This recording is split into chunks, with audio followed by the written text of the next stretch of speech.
Le damos la bienvenida a Salud Ahora. En el programa de hoy conoceremos la unidad de terapia ocupacional de la Facultad de Ciencias de la Salud de la Universidad de Málaga. Por parte del Hospital Materno Infantil conoceremos consejos para saber qué hacer y cómo detectar el estreñimiento infantil. Y desde IBIMA, plataforma Bionam, conoceremos el estudio sobre la eficacia en el tratamiento de un tipo de leucemia rara. El personaje de la semana, el doctor Antonio Rueda, oncólogo recién incorporado al equipo de Vitas Málaga y Vitas Sanit Internacional. Antonio Rueda, oncólogo de Vitas Málaga y Vitas Sanit Internacional. Bienvenido a Salud Ahora. Gracias. Bueno, Antonio Rueda se ha incorporado recientemente al equipo del Instituto Oncológico de Vitas, liderado por el doctor Emilio Alba, un doctor y un equipo con el que ha trabajado en muchas otras ocasiones. ¿Qué viene a sumar con el conocimiento y el bagaje de tantos años de experiencia? Me incorporo a un grupo que es líder de oncología en la provincia de Málaga, el grupo Vitas, y a su instituto oncológico liderado por el doctor Alba. Llego con mucha ilusión y llego a aportar mi experiencia, sobre todo mi experiencia clínica en el tratamiento de multitud de tipos de tumores diferentes. No soy un oncólogo focalizado en grupos concretos, aunque evidentemente tengo mis especialidades, y también mi experiencia de gestión de innovación, de gestión de colaboración interdisciplinar, y una cosa muy importante que creo que debemos aportar cada vez más es la gestión dirigida al paciente, es decir, tener en cuenta las expectativas y las necesidades del paciente cuando tomamos decisiones de tratamiento sobre su enfermedad. Muy importante, ¿no?, esto que ha comentado ahora, de alguna forma involucrar al paciente o explicarle y dejar un poco de lado el paternalismo, ¿no?, que quizás ha existido durante años. Tenemos que mejorar los mecanismos para llevar la experiencia del paciente a su tratamiento, sus expectativas y sus necesidades, con buena información, ofreciendo todas las alternativas posibles y apoyándole también en lo que el paciente puede hacer para mejorar su proceso. Cuestiones de dieta, cuestiones de ejercicio, cuestiones de afrontamiento psicológico de su problema, y todo esto meterlo en el mismo núcleo de su terapia. Y para eso necesitamos hablar con ellos. Muy importante ese abordaje, ¿no?, al que aludía, que es verdad que muchas veces da la sensación de que el paciente va a la consulta, no digo ni siquiera en cáncer, ¿no?, me refiero a cualquier patología, y sin embargo el abordaje debe de ser global, tanto la dieta, como ha dicho, el sueño, el ejercicio físico, esa parte psicológica que indudablemente, sobre todo en los pacientes oncológicos, es fundamental, ¿no? Es muy importante que el facultativo intente entender qué es lo que más preocupa al paciente y a su familia. A veces no lo dicen, a veces hay que utilizar pequeños trucos durante la entrevista clínica para que se abran y nos cuenten de verdad qué es lo que de verdad les está preocupando, de forma que a veces son sus hijos pequeños, o a veces no ya su pronóstico personal, sino su situación sociofamiliar, su situación económica, pues cómo le va a sentar un tratamiento, en el caso, pues a veces la fertilidad, en el caso de un paciente joven, ¿no? Y esto tienes que ser capaz de detectarlo y, sobre todo, si es posible, que muchas veces lo es, adaptar la terapia a esas necesidades que el paciente vive como prioritarias. ¿Están trabajando en esas líneas ahora en la actualidad en Vitas? En Vitas estamos trabajando de forma multifactorial para mejorar la terapia oncológica. Lógicamente, el primer paso es la innovación. El primer paso es mejorar los procesos diagnósticos moleculares. Hemos empezado ya la consulta de cáncer familiar, de cáncer genético, que a nivel privado era una deficiencia que había en Málaga, y nosotros la tenemos desde hace poco tiempo. Estamos integrando el diagnóstico molecular en el diagnóstico de los pacientes para conseguir que no se escape ninguna opción terapéutica para ningún paciente, y luego hay que implementar mecanismos para poder trasladar lo que acabamos de hablar, la necesidad, la inquietud del paciente, sus perspectivas, a su proceso, de forma que, por un lado, cumplamos sus expectativas y, por otro lado, consigamos que el paciente colabore lo máximo posible en el tratamiento de su enfermedad. Y todo eso es una de las cosas que a mí me gustaría darle un empujón en este año 2025. Bueno, seguro que se lo dan porque bueno, el equipo con el que trabaja evidentemente está muy volcado en algo tan importante como ese abordaje holístico, ¿no? Esa atención integral al paciente. Ha mencionado la genética. ¿En qué medida la genética afecta al cáncer y cuáles son los cánceres o los tumores más hereditarios? Bueno, lo primero que hay que decir es que la gran mayoría de los tumores, pues entre el 80 y el 85%, no tienen una causa genética primaria, sino que la causa es más ambiental. Pero sí que hay en torno a un 15% y cada vez acercándose más al 20% de casos de cáncer que tienen un componente familiar heredable, que se puede heredar por la familia. En estos casos, pues lógicamente hay que tener un diagnóstico molecular muy fino para conocerlos, cribarlos y detectarlos, no solamente para mejorar el tratamiento del paciente, porque a veces estas alteraciones genéticas no solamente predisponen al cáncer, sino que también son dianas terapéuticas para luchar contra el cáncer, y por otro lado, para aportarle a su familia, que pueda estar en riesgo, un diagnóstico temprano o un seguimiento eficaz que evite que esas personas o tengan cáncer o si lo tienen, se diagnostique en una fase muy temprana que pueda ser curado con el tratamiento más sencillo posible. Entiendo que es uno de los grandes caballos de batalla, ¿no? La detección precoz en la oncología. Efectivamente. La verdad es que si tuviéramos una detección precoz eficiente, pues posiblemente esa cifra que queremos alcanzar para el año 2030, todos los agentes implicados en la lucha contra el cáncer, del 70% de curaciones, pues estaría más cercana. De todas formas, hoy tengo que dar una noticia importante, es que ya al menos estamos en el 60%. Hemos subido un 3% más en los últimos 24 meses y la verdad es que vamos ganando, poquito a poquito vamos ganando y subiendo peldaños. Parte de esa detección precoz y de la importancia de la participación de los pacientes, de la ciudadanía, en los programas de cribado, ¿no? Y uno de los programas de cribado en los que hay que hacer especial énfasis, y aquí en Salud Ahora lo hemos mencionado en más de una ocasión, pero creo que es una buena oportunidad para hacerlo, es la detección precoz del cáncer de colon, ¿no? Que es uno de los tumores más agresivos, sin embargo, la ciudadanía no está del todo concienciada en cuanto a la importancia de participar en el cribado, que es gratuito, es indoloro y dentro de todo el proceso es bastante sencillo, ¿no? El cáncer de colon, lo primero que hay que decir que es el cáncer más frecuente en Andalucía, porque afecta a los dos sexos y al sumar pacientes, tanto de varones como mujeres, es el más frecuente. Lo segundo que hay que decir es que su probabilidad de curación sin cribado globalmente es de un 60%. Que bueno, pues es relativamente baja para lo que queremos conseguir, pero si pudiéramos hacer un cribado efectivo podríamos curar más del 90% de los cánceres de colon, al menos, porque detectado tempranamente o la propia extirpación del pólipo o una cirugía temprana podría curar, insisto, más del 90-95% de los casos. El proceso de cribado hay que implementarlo de una forma más fácil para la población, pero también hay que concienciar a la población en esta enfermedad, que para la población sea tan importante como el cáncer de mama, tenga el impacto social que tiene el cáncer de mama y que sepa además que el método de cribado del cáncer de colon es prácticamente el que más vidas salva si lo implementamos bien. Todo el mundo conoce los bienes de la mamografía de cribado, la cantidad de mujeres a las que le ha salvado la vida. El cribado del cáncer de colon a través de sangre oculta en heces y la colonoscopia correspondiente podría salvar más del doble de vidas que ha salvado el cribado del cáncer de mama, si lo hiciéramos de forma efectiva y participara la población de una forma mayoritaria. Y sobre todo con una mayor calidad de vida o con una mayor tasa de supervivencia en caso de la detección precoz, ¿no? Efectivamente, evitaríamos también pues, muchas cirugías que producen mutilaciones digestivas que generan luego problemas de calidad de vida importante a las personas de nuestra sociedad.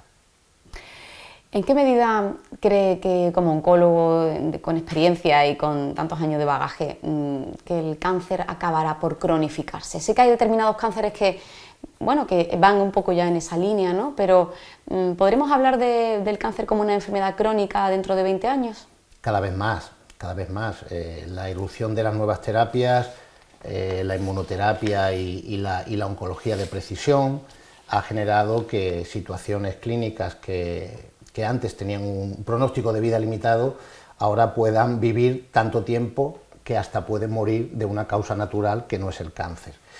Y aunque todavía nos queda mucho que mejorar en este sentido, porque no lo podemos conseguir en todos los pacientes, pero sí es cierto que la cronificación del cáncer, que hace unos años prácticamente solo era posible en el caso del cáncer de mama y en algunos cánceres hematológicos, hoy es posible en el cáncer de pulmón, en el cáncer de próstata, en el cáncer renal, en el cáncer de vejiga, y la verdad es que cada vez hay más pacientes dentro de esos tumores. Entonces, lo primero es curar al paciente, pero si por algún motivo, o por la extensión de la enfermedad, o por sus características biológicas no lo podemos curar, por lo menos ofrecerle una esperanza de vida similar a la que tendría en situación de no tener cáncer. Y yo creo que eso poco a poco lo vamos a ir consiguiendo. Ha mencionado la inmunoterapia, que es una de sus líneas de trabajo. Explique en qué consiste y para qué sirve en esto de la oncología. La inmunoterapia es un tratamiento apasionante porque su base es que el propio paciente acabe con su tumor. Los tumores comparten el material genético nuestro y comparten los mecanismos de nuestro organismo. Entonces, conocen los mecanismos para inhibir a nuestro sistema inmune. La inmunoterapia lo que hace es administrar unos medicamentos que desbloquean esa inhibición que el tumor hace sobre el sistema inmune del paciente. Al suspender la inhibición, el sistema inmune se activa y actúa contra el cáncer. Hay varias formas de hacerlo, no solamente hay una. Puede ser con fármacos, puede ser con células, puede ser con virus, hay muchas formas de hacerlo. Y esto está haciendo que pacientes que antes eran incurables se puedan curar. Por ejemplo, melanoma maligno metastásico hace 15 años, la supervivencia a 5 años era de un 3%. Hoy la supervivencia a 5 años se acerca al 70%. ¡Qué barbaridad! Y también está ocurriendo en otros tumores más frecuentes que el melanoma, aunque más despacio, pero tienen cara y los conocemos, como cáncer de pulmón, como cáncer de cabeza y cuello, como cáncer de vejiga. Cuando un paciente con un cáncer de vejiga metastásico le paras un tratamiento 4 o 5 años después de su diagnóstico y le dices, usted puede estar curado, cuando yo hace 10 años esto no lo podía decir, la verdad es que para un médico es increíble. Es esperanzador, desde luego. Entre sus múltiples facetas se le ha sido conocido por su colaboración con la Asociación Española contra el Cáncer. ¿En qué medida es importante implicar a las asociaciones de pacientes y a los propios pacientes en la prevención, en el diagnóstico precoz, en todo esto que estamos hablando? Pues es que es fundamental que los profesionales colaboremos con las entidades sin ánimo de lucro y especialmente con las asociaciones de pacientes. Yo tengo la suerte de ser voluntario y director del Comité Técnico de la Asociación Española contra el Cáncer en Málaga y también soy miembro del Comité Científico del Grupo Español de Pacientes con Cáncer. Y la actividad bidireccional que tenemos es apasionante también. Nosotros les asesoramos para que en sus actividades de promoción de la salud, en este caso de promoción de la salud en la lucha contra el cáncer, se haga en base a unas bases científicas sólidas, que no haya detrás nada que no esté apoyado por la ciencia. Y esa es nuestra tarea como voluntarios en la asociación, en ambas, tanto en la Asociación contra el Cáncer como en el Grupo Español de Pacientes con Cáncer, donde desarrollo una labor más de formador de pacientes que de asesor científico. Sin embargo, como profesional, es una forma de estar al otro lado de la mesa, de estar con los pacientes y con los familiares en otros aspectos del proceso oncológico. Esos aspectos de los que hablamos al principio de la entrevista, que quizás no se comentan en consulta, pero sí se comentan. Como profesional te ofrece las herramientas para, hablando con ellos, saber luego cómo aplicar lo que aprendes en esa asociación para cuando estás delante de tu paciente, en el lado de la mesa más fácil, que es el lado del médico, poder conocer qué es lo que necesitan y qué es lo que más les importa. Antonio Rueda, muchísimas gracias por habernos acompañado en Salud Ahora. Esperamos poder contar con usted más adelante, conocer las líneas de trabajo que están implementando y en las que trabajan ya en la actualidad en Vitas Málaga, en el Instituto Oncológico de Vitas. Y le agradecemos su presencia y como le decía, es un verdadero placer. Muchísimas gracias. Muchísimas gracias por la invitación y ha sido un placer. Muchas gracias.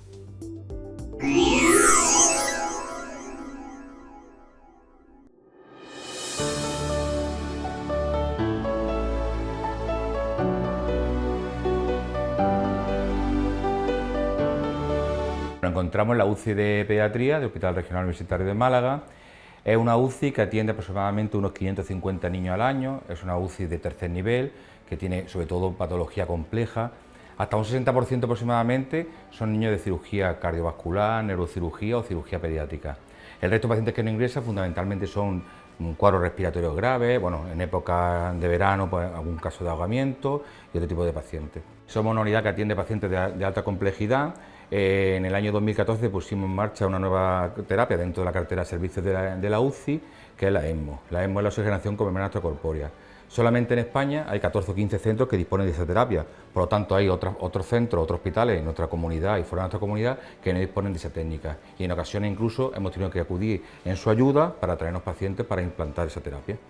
Una ECMO es un dispositivo en el que sacamos la sangre del paciente y se bombea, se expulsa hacia un oxigenador, de modo que estamos haciendo una función artificial de corazón y pulmón. Como se puede entender, para conectar la ECMO a una máquina, al niño en este caso, hay que hacer una pequeña cirugía, para colocar unas cánulas, como unas vías, para conectar la máquina a la ECMO. Como sustituye al corazón y al pulmón, pues lo vamos a poner en las situaciones en las que haya una insuficiencia respiratoria, es decir, un problema pulmonar grave, en la que el tratamiento habitual no está siendo exitoso, o una insuficiencia cardíaca o circulatoria grave, en la que también el tratamiento que habitualmente ponemos no está funcionando, o está dándole complicaciones al paciente. Incluso en situaciones muy excepcionales, en un paciente que sufre una parada cardiorrespiratoria que tenemos ingresado, si no responde a las medidas habituales de reanimación cardiopulmonar, podríamos implantar de forma urgente la ECMO para tratar de salvar esa situación. La terapia ECMO consiste en que sacamos la sangre mediante esta bomba centrífuga que hace de corazón, la enviamos a este aparato, que es un oxigenador, oxigenamos la sangre y la devolvemos al paciente. Al final lo que tenemos es un corazón artificial y un pulmón artificial. Una vez que iniciamos la máquina, la ECMO, nuestra intención es poner a esos órganos que estaban sufriendo en una situación muy límite a descansar, a que no tengan que hacer ningún tipo de función para poder recuperarse de forma progresiva. Una vez que podemos valorar, pues, con la ayuda de todos los especialistas, para el pulmón los neumólogos, los radiólogos, muy importantes, cardiólogos, para la función del corazón, y vemos que ese órgano está recuperando, empezamos un mecanismo en el que vamos poco a poco dándole menos peso a la ECMO y más peso al órgano del paciente, hasta el momento en el que pensamos que está para poder desconectarlo de la ECMO y tenemos que volver a hacer esa cirugía de desconexión, en el que son muy importantes nuestros compañeros, los cirujanos cardiovasculares y los perfusionistas, para poner otra vez al paciente con sus medidas habituales a funcionar. Pues yo creo que aquí la importancia es el control hemodinámico del paciente, el proporcionarle unos cuidados que al final, pues, por su inestabilidad, requieren muchísimos cuidados de enfermería, de los auxiliares, aparte del constante también que están los médicos, pero bueno, requiere una atención completa y muy compleja por nuestra parte. Hace ya unos años, en el 2012, el Hospital 12 de Octubre puso en marcha un programa de transporte en ECMO pediátrico y nosotros pensamos que también podíamos intentar dar respuesta en nuestra área de referencia a ese tipo de pacientes. Tener ECMO no significa que te trasladan un paciente para ECMO. Cuando un paciente está tan malo como para necesitar ECMO, es mucho más conveniente ir a ese centro, a ese hospital, conectarle la ECMO y traértelo a tu centro. Eso es lo que se llama transporte primario y nosotros empezamos a hacerlo hace unos años, llevamos 18 pacientes de ese tipo y es un procedimiento bastante complejo porque requiere un abordaje mucho más difícil, fuera de tu zona de confort, estar en una ambulancia, en otro hospital, trabajando con otros profesionales y hemos podido realizarlo con éxito, ya os digo, hasta en 18 ocasiones.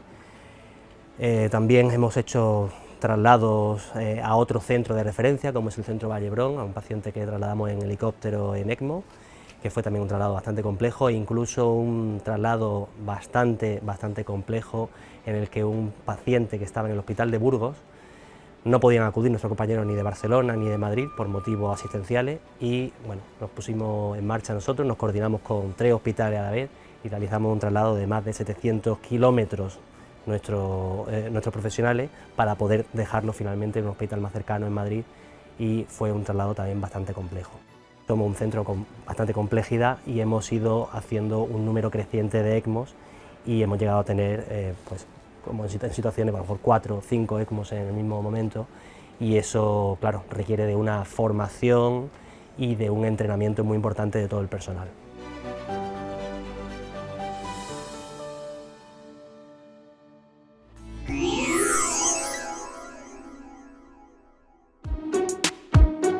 Desde el Hospital Materno Infantil de Málaga vamos a dar unas claves para detectar el estreñimiento infantil, tratarlo y prevenirlo. Entonces, el estreñimiento en el niño es un problema muy frecuente, más de lo que pensamos, y aunque generalmente no está relacionada con ninguna causa importante, sí que genera alteraciones en la calidad de vida del niño y muchos síntomas, como puede ser dolor abdominal, meteorismo, retencionismo.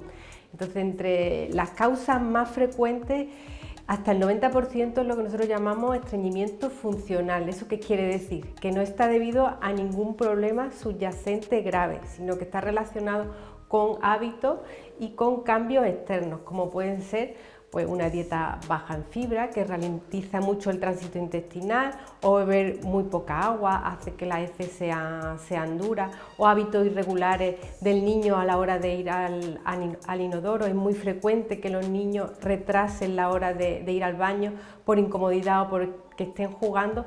Esto hace que haya retencionismo, que las heces sean más duras y a su vez muchas veces que generen dolor. Y ahí empezamos con un círculo vicioso que tenemos que cortar. Esto es especialmente frecuente en algunas etapas de la vida, como por ejemplo, sobre todo, la dejada del pañal o el inicio del cole. Son puntos claves donde a veces desencadena el estreñimiento. También algunos factores de estrés, cambios importantes en la vida del niño, como una mudanza, incluso un viaje, el nacimiento del hermano, son momentos en los que se puede también favorecer esta patología.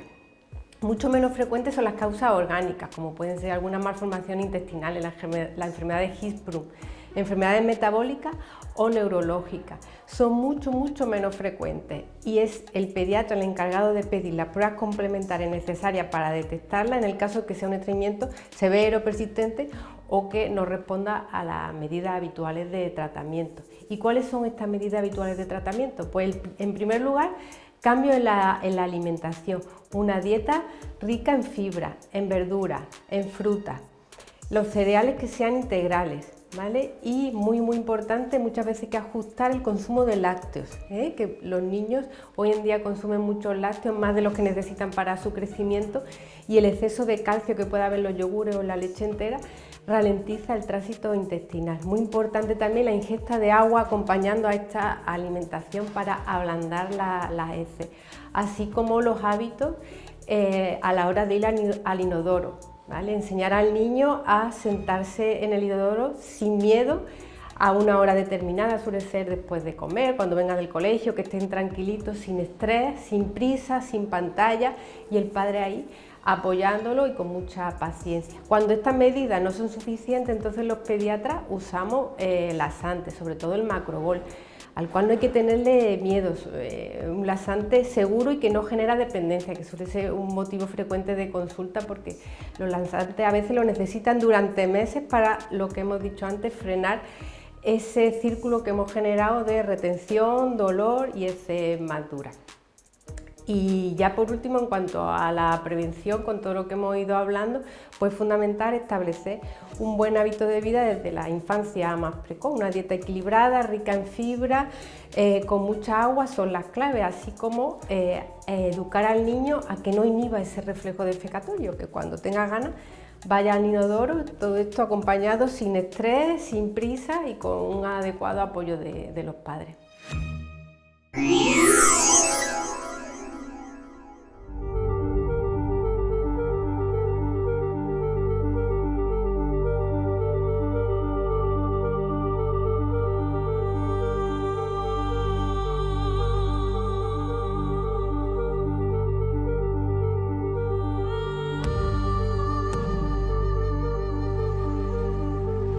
Un equipo de investigadores malagueños está trabajando en el hallazgo de biomarcadores de respuesta clínica en células tumorales, lo que abre la puerta a la detección de posibles fallos en el tratamiento frente a cánceres de médula ósea. Se trata de una enfermedad oncológica poco frecuente, cuyo tratamiento certero es fundamental para su efectividad.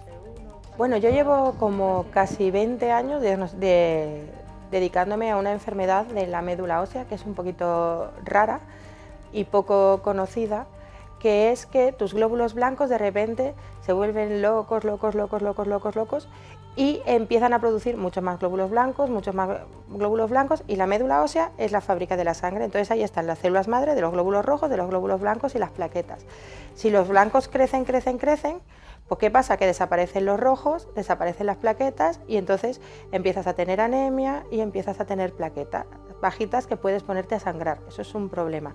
Luego esos glóbulos blancos que empiezan a ocupar sitio deciden que se van a otro sitio y se van a un sitio que está aquí, que es el bazo. El bazo es donde cuando tú eres un bebé se producen los glóbulos rojos y los glóbulos blancos, pero una vez que naces eso ya no deja de producir, pero ahí vuelven, empieza a crecerte el bazo, tienes anemia y luego empiezas a tener un montón de síntomas que son muy desagradables. Ante la variedad de la sintomatología y la necesidad de dar respuesta clínica, una de las alternativas terapéuticas es el trasplante de médula ósea, pero no siempre está indicado. En la actualidad empieza a haber nuevos tratamientos para este tipo de pacientes, pero no existe ningún marcador para ver cómo responden a él. Nosotros lo que nos ocupamos realmente es de la búsqueda de biomarcadores que tengan la capacidad de predecir cómo la enfermedad va evolucionando, tanto si en relación a los tratamientos que se le pone, tanto si el tratamiento va funcionando como si el paciente está siendo refractario al mismo. Entonces, de esta forma, nosotros queremos estudiar la forma menos invasiva que existe actualmente, es mediante simplemente una extracción sanguínea. En esta misma sangre nosotros analizamos unos fragmentos pequeñitos de ARN molecular que están tanto sueltos en la sangre como contenidos en pequeñas vesículitas, ¿vale? Entonces nosotros con estos marcadores queremos ver si existe alguna diferencia en el contenido y en la cantidad de estos pequeños marcadores de ARN, estos microARN, en aquellos pacientes que evolucionan bien a un determinado tratamiento o en aquellos pacientes que de repente frenan su evolución al tratamiento, su evolución favorable y se hacen refractarios al mismo, pudiendo desembocar en leucemias, por ejemplo, leucemias agudas. Este equipo ha recibido una ayuda para el proyecto de 100.000 euros, con el que esperan determinar qué proporción y qué tipo de estos fragmentos de ARN son los que predominan en los pacientes en los que no es efectivo, lo que ayudará a seleccionar el mejor tratamiento y el más efectivo. Nos permitiría seleccionar a los mejores candidatos a un tratamiento determinado. De esta forma evitaríamos hacer uso de tratamientos que van a ser inútiles para ese paciente, con el gasto económico que conlleva y con el sufrimiento del propio paciente y el estado de ansiedad que le genera el ver que hay tratamientos que no le están funcionando a él.